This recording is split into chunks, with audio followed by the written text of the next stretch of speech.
अभी शुरू करें क्या हम लोग?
धन्यवाद संजय जी, कुछ और कहना चाहेंगे शुरुआत में?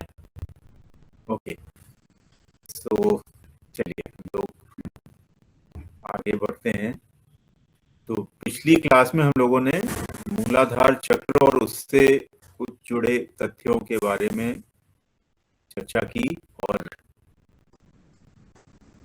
ये जाना कि मूलाधार जो है वो हमको स्थैर्य देता है। जब हम लोग ऐसा फील करते हैं कि हम अभी सुरक्षित हैं, संतुलित हैं, तो ये एनर्जी जो है वो मूलाधार से प्राप्त होती है। और जब भी ऐसा लगे कि कुछ स्थिरता हमारी टूट रही है, कुछ घबराहट है, इसका मतलब हमारी जो ऊर्जा है वो मूलाधार चक्र से कहीं ब्लॉक हो गई है, कहीं कट हो गई है। तो उसको रीस्टैब्लिश करना, मतलब वो जो ऊर्जा का प्रवाह है उसको पुनर्स्थापित करने के लिए हम लोगों ने जो डिस्कशन किया था कि उसमें कुछ तो आसन है जो हमें उस पर्टिकुलर चक्र से रिलेटेड जो हमारा भौतिक शरीर के जो जो स्थान है उसके बारे में जागृत करता है या जागरूक करता है। तो जितने भी हमारे बैठने वाले आसन हैं इसमें पद्मासन, अर्धपद्मासन, सिंहासन, सिद्धासन, ये जो आसन है ये हम लोगों ने डिस्कस किए थे। इसके अतिरिक्त जो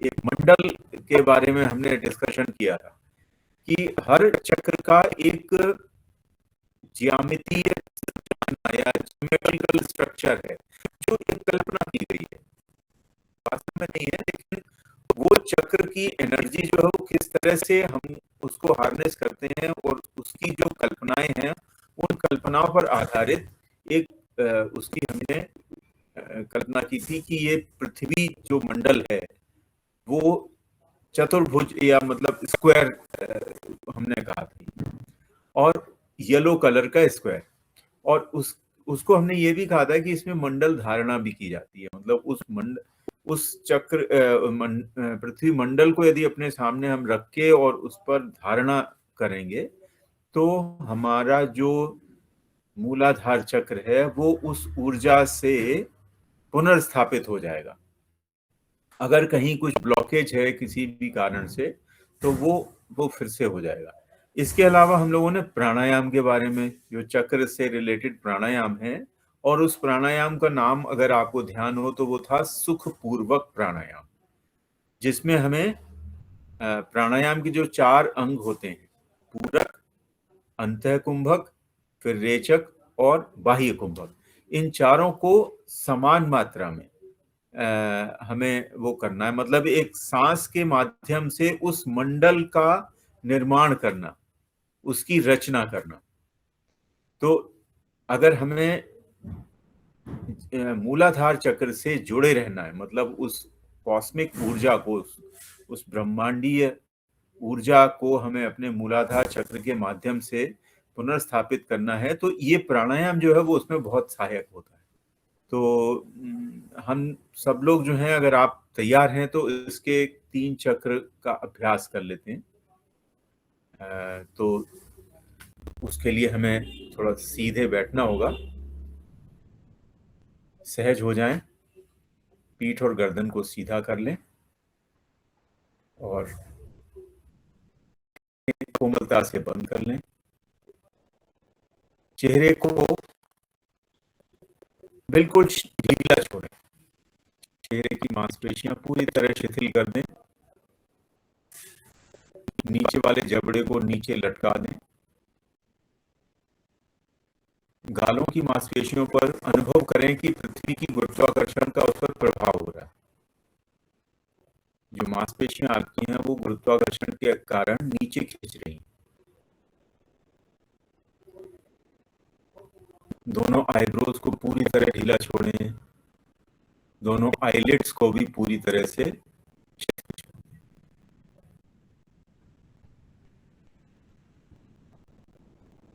अब हमने अपनी सम स्थिति को प्राप्त कर लिया है।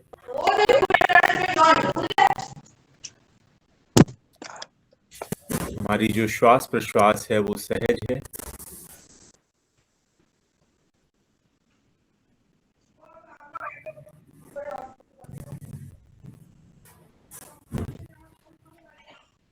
स्मृति कान्हा, आप अपना माइक ऑफ कर लीजिए प्लीज।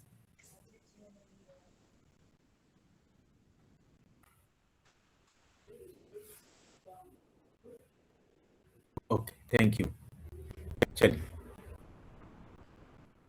तो अब हमें अपनी श्वास और प्रश्वास और कुंभक और अंतः कुंभक और बाह्य कुंभक के माध्यम से एक पृथ्वी मंडल यानी चतुर्भुज आकार की रचना हमें अपने सांसों से तैयार करनी है।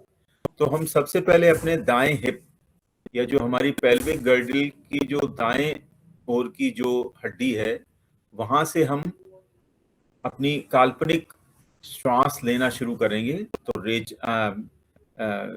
सांस लेना आरंभ करें। तो छः के काउंट में हम लोग प्रयास करेंगे आज। तो सांस लेते जाएं और उस लाइन को खींचते जाएं जो दाएं कंधे तक आने वाली है। तो आरंभ करेंगे। इनहेलेशन 1 2 3 4 5 6। अब सांस रोक लें, कंधे से बाएं कंधे की ओर लाइन खींचना शुरू। 2 3 4 5 6। अब सांस छोड़ना शुरू करें बाएं कंधे से लेफ्ट हिप की ओर। 3 4 5 6। अब बाहर सांस रोकना है। 3 4 5 6 और फिर से हम दाएं हिप तक आ गए। तो ऐसे हमें 2 राउंड और करने हैं। तो प्रारंभ करें। 1 2 3 4 5 6। सांस रोकें। 2 3 4 5 6। सांस छोड़ें। 2 3 4 5 6। सांस को बाहर रोकें। 2 3 4 5 6। पूरा ध्यान ज्यामितीय संरचना पर बनाने पर लगा देंगे। फिर से तीसरा राउंड। सांस लेना शुरू करें। 1 2 3 4 5 6। सांस को रोकें दाएं कंधे से बाएं कंधे की ओर। 3 4 5 6। सांस छोड़ें। 2 3 4 5 6। लेफ्ट हिप से राइट हिप की ओर सांस बाहर रोकेंगे। 3 4 5 6। अब सहज हो जाए।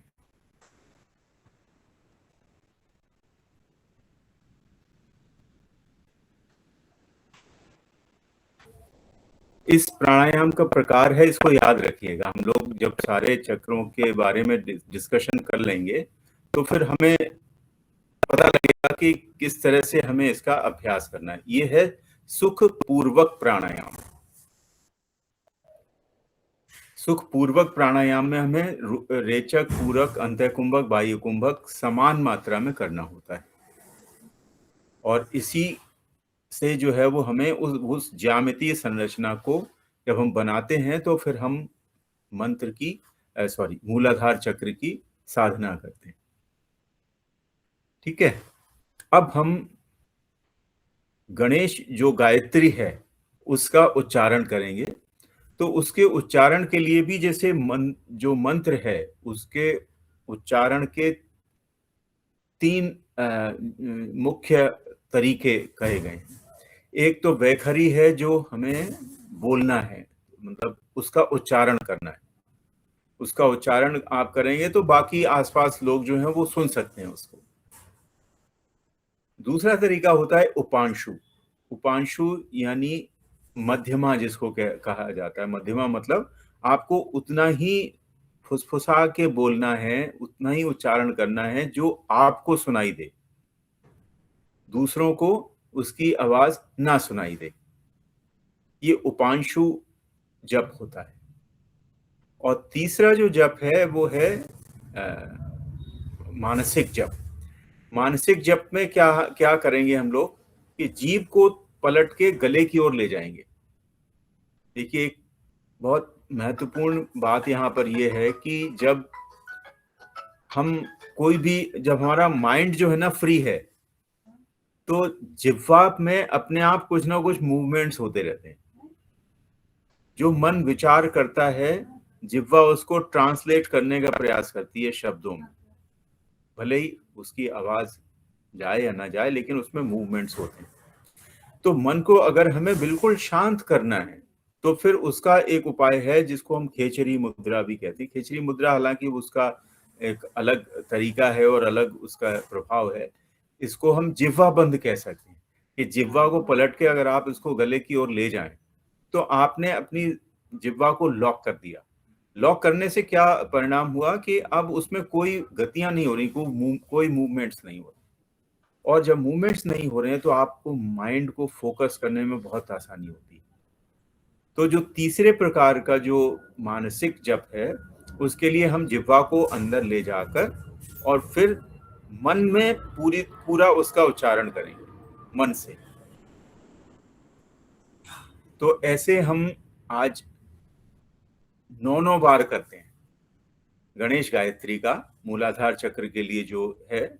तो अगर आपको याद नहीं है तो बहुत मुश्किल नहीं है, मतलब मैं 9 बार अगर उसका उच्चारण करूंगा तो आपको वो याद हो जाएगा। उसके बाद में वही मंत्र जो है वो आपको बहुत धीमी आवाज में फुसफुसा के 9 बार उसका उच्चारण करना है।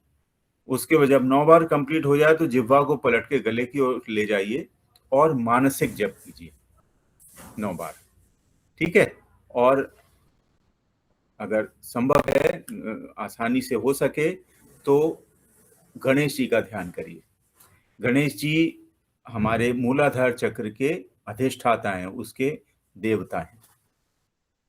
ठीक है, तो ये हम लोग आज प्रैक्टिकली करने का प्रयास करते हैं, देखते हैं कितने सफल हो पाते हैं उसमें। तो चलिए, पीठ और गर्दन को सीधा कर लीजिए। माइक अपना ऑफ ही रखिएगा, जिससे कि नहीं तो फिर वो शोर होने लगता है। और उच्चारण करने का प्रयास करिए मेरे साथ।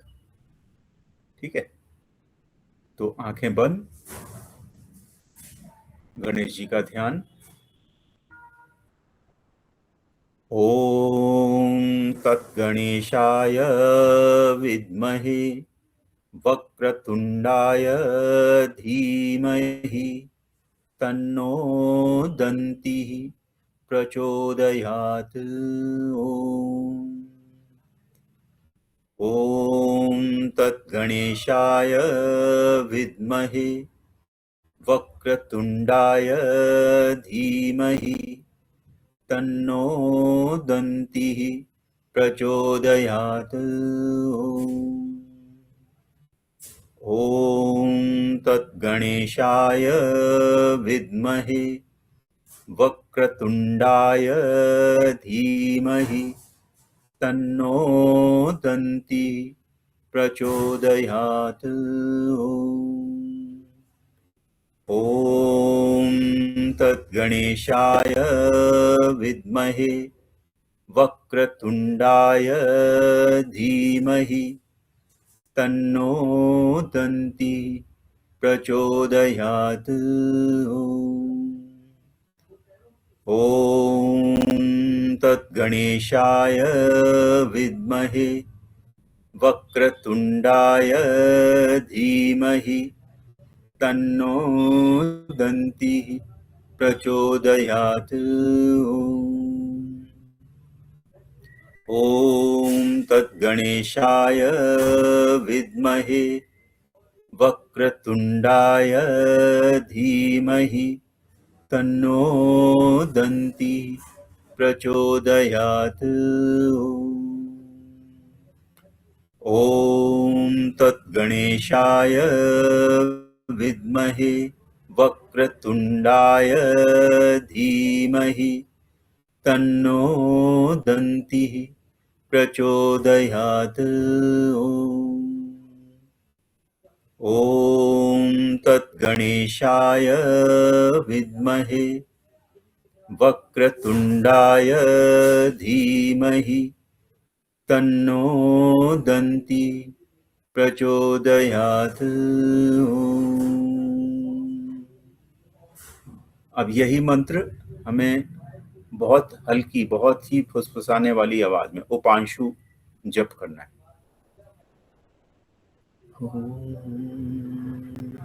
गणेशाय विद्महे वक्रतुण्डाय धीमहि तन्नो दन्ति प्रचोदयात्।